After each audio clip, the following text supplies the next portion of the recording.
নমস্কার বন্ধুরা, ঝর্ণা ঝুমা কিচেনে সবাইকে স্বাগত। আজ আমি মাছ ছাড়াই মাছের ঝোলের একটা রেসিপি আপনাদের সাথে শেয়ার করব আর সম্পূর্ণ নিরামিষ রেসিপিটা তৈরি করব। আপনারা নিরামিষ দিনে এই রেসিপিটা আরামসে তৈরি করে খেতে পারেন। তাহলে কিভাবে আমি রেসিপিটা তৈরি করেছি চলেন সেটা এখন আপনাদের সাথে শেয়ার করব। সেই জন্য দেখেন এখানে আমি কলা নিয়েছি আর কলাগুলো আমি খোসা ছাড়িয়ে কেটে নেব। কড়াইতে দেখেন আমি জল চাপিয়ে দিয়েছি আর এখানে দিয়ে দিলাম কিছুটা নুন আর দিয়ে দিচ্ছি দেখেন সয়াবিন। আমি এই 10 টাকা প্যাকেটের এক প্যাকেট সয়াবিন নিয়েছি। এখন সয়াবিনগুলো সেদ্ধ হতে থাক, ততক্ষণে আমি কলাগুলো কেটে নেব। কলার খোসা ছাড়িয়ে নেব আমি।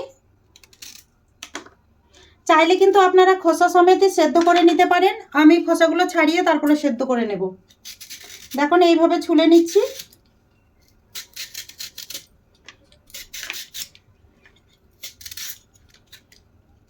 এইভাবে কিন্তু সব কলাগুলো ভালো করে খোসা ছাড়িয়ে নিতে হবে।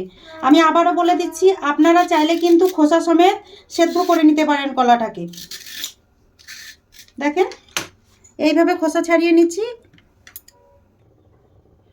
দেখেন কলাগুলো খোসা ছাড়িয়ে আমি কেটে নিয়েছি, এইরকম দুভাগ করে কেটে নিয়েছি।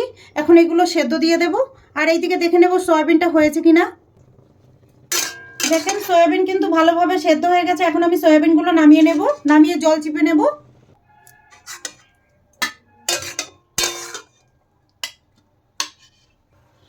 কড়াইতে দেখেন আবার জল দিয়ে দিয়েছি আর দিয়ে দিলাম নুন, হলুদ গুঁড়ো। এখন আমি কেটে রাখা কলাগুলো দিয়ে দিলাম আর ভালো করে সেদ্ধ করে নেব।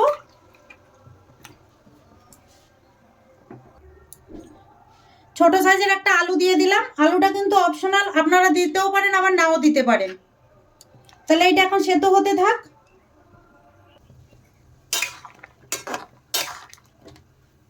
কলা কিন্তু খুব তাড়াতাড়ি সেদ্ধ হয়ে যায়। এখানে দেখেন আমি মিক্সি জার নিয়ে নিয়েছি আর মিক্সি জারের মধ্যে আমি যে সয়াবিনগুলো সেদ্ধ করে রেখেছিলাম সেই সয়াবিনগুলো দিয়ে দিলাম আর ভালো করে একটু পেস্ট পেস্ট ঠিক না গুঁড়ো করে নেব।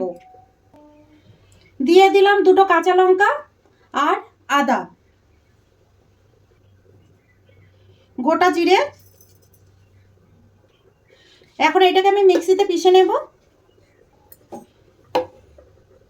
দেখেন ভালো করে আমি পিষে নিয়েছি আর এইরকম ঠিক পিষতে হবে। আর জল কিন্তু একদম জল দেওয়া যাবে না। এখন আমি দেখে নেব কলাটা সেদ্ধ হয়েছে কিনা। দেখেন কলা কিন্তু ভালোভাবে সেদ্ধ হয়ে গেছে। এখন আমি নামিয়ে নেব। দেখেন কলা কিন্তু ভালোভাবে সেদ্ধ হয়ে গেছে। এখন আমি একটু ভর্তা করে নেব এইভাবে। আর ঠান্ডা করে কিন্তু হাত দেবেন, গরম গরম হাত দিতে যাবেন না, তাহলে হাত পুড়ে যাবে। আলুটাও ভর্তা করে নেব আমি এর সাথে, কলার সাথে। দেখেন ভালো করে কিন্তু আমি ভর্তা করে নিয়েছি। টেস্ট হিসাবে নুন দিয়ে দিলাম, হলুদ গুঁড়ো, লঙ্কা গুঁড়ো, ধনে গুঁড়ো। জিরেটা কিন্তু আমি সয়াবিনের সাথে পিষে নিয়েছি বলে আর জিরে গুঁড়ো দিলাম না। আপনারা চাইলে কিন্তু জিরে গুঁড়োটা দিতে পারেন। দেখেন খুব সামান্য আমি চিনি দিলাম। চিনিটা কিন্তু অপশনাল, চাইলে আপনারা দিতে পারেন, নাহলে স্কিপ করতে পারেন। যে সয়াবিনটা আমি সেদ্ধ করে পিষে নিয়েছিলাম সেটা দিয়ে দিলাম। সয়াবিনের মধ্যে কিন্তু আদা আর কাঁচা লঙ্কা দেওয়া আছে আর জিরে দেওয়া আছে। 2 চামচের মতো আমি বেসন দিয়ে দিলাম। বেসনটা যদি আপনাদের কাছে না থাকে তাহলে সেক্ষেত্রে একটু ময়দা দিতে পারেন বা চালের গুঁড়ো দিতে পারেন, বাইন্ডিংয়ের জন্য দিয়েছি আমি। তো এখন ভালো করে আমি মেখে নেব।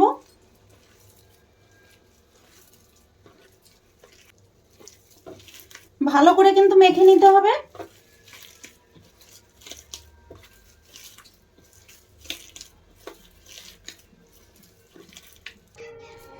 দেখেন ভালো করে মেখে নিয়ে নিয়েছি।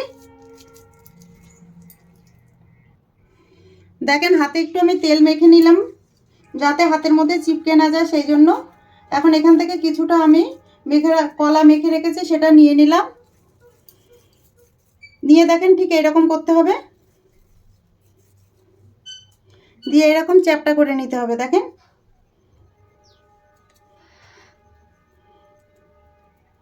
দেখতে পাচ্ছেন আমি কীরকম করছি। দিয়ে মাঝখানটা এইরকম করে দিতে হবে আঙুল দিয়ে। দেখেন হয়েছে মাছের পেটির মতো। এইভাবে আমি সবকটা বানিয়ে নেব। দেখেন কত সুন্দর তৈরি হয়ে গেছে। এখানে আমি প্লেটে নিয়ে নিলাম। দেখেন আরও একটা আমি বানিয়ে নিচ্ছি।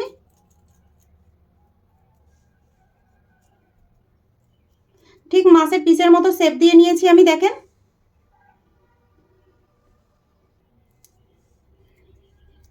দেখেন এইভাবে কিন্তু আমি সব কটা বানিয়ে নিলাম।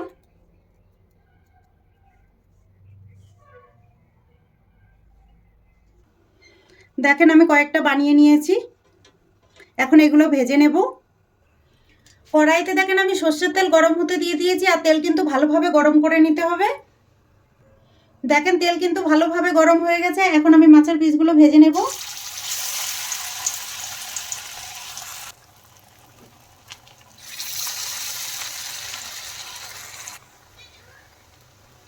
আমি দেখেন দুটো দুটো করে ভেজে নিচ্ছি। আপনারা একসাথে বেশি ভাজতে যাবেন না, ভেঙে যাওয়ার চান্স থাকবে, যেহেতু নরম আছে কলার। দেখেন শক্তও হয়ে গেছে। আর যারা তেল বেশি পছন্দ করেন না তারা কিন্তু শ্যালো ফ্রাই করে নিতে পারেন, তাওয়াতে অল্প তেল দিয়ে সেঁকে নিতে পারেন। দেখেন খুব সুন্দর করে লাল লাল করে আমি ভেজে নিয়েছি। এখন তুলে নিচ্ছি। এইভাবে সবগুলো আমি ভেজে নেব।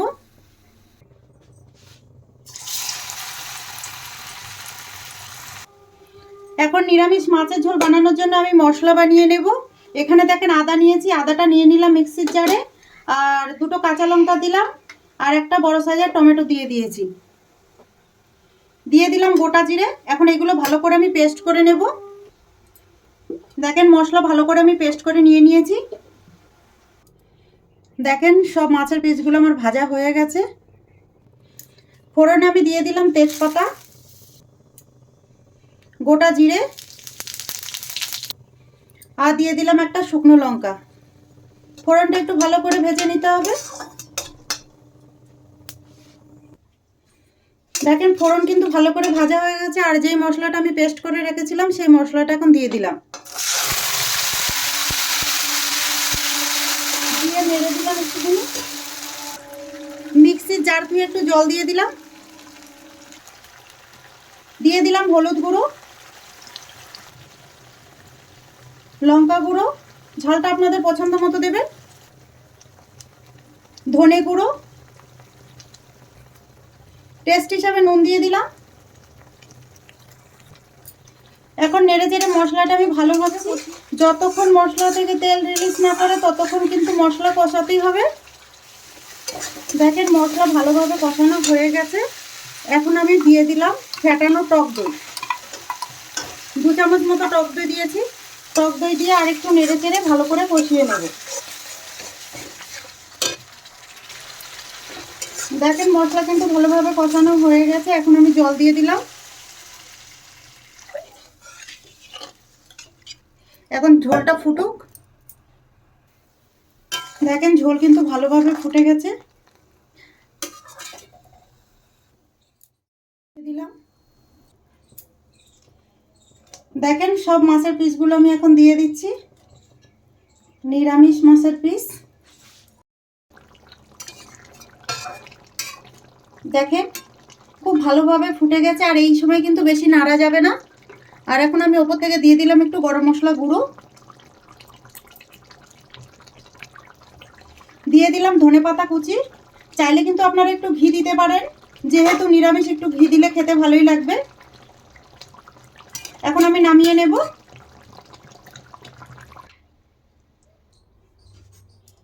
দেখেন এখন আমি প্লেটে নিয়ে নিলাম।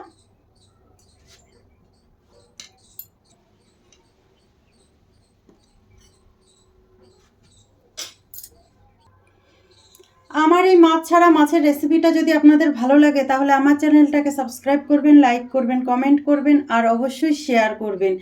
আর আমার ভিডিওগুলো দেখার জন্য আপনাদেরকে ধন্যবাদ।